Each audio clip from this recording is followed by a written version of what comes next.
Hi எல்லால் வணக்கம். It's Monday vlog. தங்க பிள்ளைக்கு இன்றைக்கி என்ன லஞ்ச் வந்து பேக் பண்ணியிருக்கோம் அப்படின்னு தான் பார்க்க போகிறோம். இன்றைக்கி வந்து மஷ்ரூம் ஃப்ரைட் ரைஸ் தான். ஸோ நான் கொஞ்சம் கேரட் பீன்ஸ் எல்லாமே போட்டு சேர்ந்து செஞ்சு கொடுத்துருந்தேன்.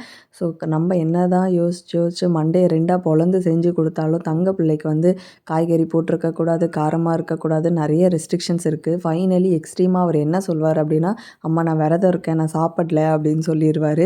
தங்க பிள்ளைக்கு டெய்லியும் என்ன லஞ்ச் செய்கிறதுன்னு யோசித்து அதை செஞ்சு முடிக்கிறதுக்குள்ளே எனக்கு ஒரு வாரம் நடந்து முடிஞ்ச மாதிரி தான் இருக்கும். அண்ட் தங்க பிள்ளைக்கு பிடிச்ச மாதிரி இன்றைக்கி வந்து அரிசி வத்தல் தான் வறுத்துருக்கோம். நம்ம அரிசி வத்தல் வறுக்கும்போது எண்ணெய் வந்து நல்லா சூடாக இருந்து நம்ம மீடியம் ஃப்ளேமில் வறுத்தோம்னா நல்லாவே வறுபடும், உள்ளியும் நல்லாவே வெந்து வரும். அண்ட் நம்ம ஒரு காஃபியை குடிச்சிக்கிட்டே தங்க பிள்ளை சொல்கிற கதையை கேட்போம் வாங்க. அதுக்கப்புறம் வெளில ஒன்று பார்த்தோம், அங்கேருந்து பார்த்தேன் ஒரு தேங்காய் ஒன்று கிடைக்குது. அதுவும் போய் காமிச்சுன்னா என்னன்னு பார்த்தா தேங்காய் இல்லாமல் பெருசாக இருக்குது.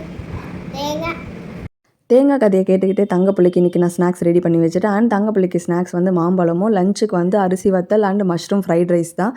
உங்கள் பசங்க சாப்பிட்றதுக்கு எப்படிலாம் ஸ்ட்ரைக் பண்ணுவாங்க அப்படிங்கிறத கண்டிப்பாக கமெண்ட் பண்ணுங்கள். நெக்ஸ்ட் வீடியோவில் பார்க்கலாம். பாய்.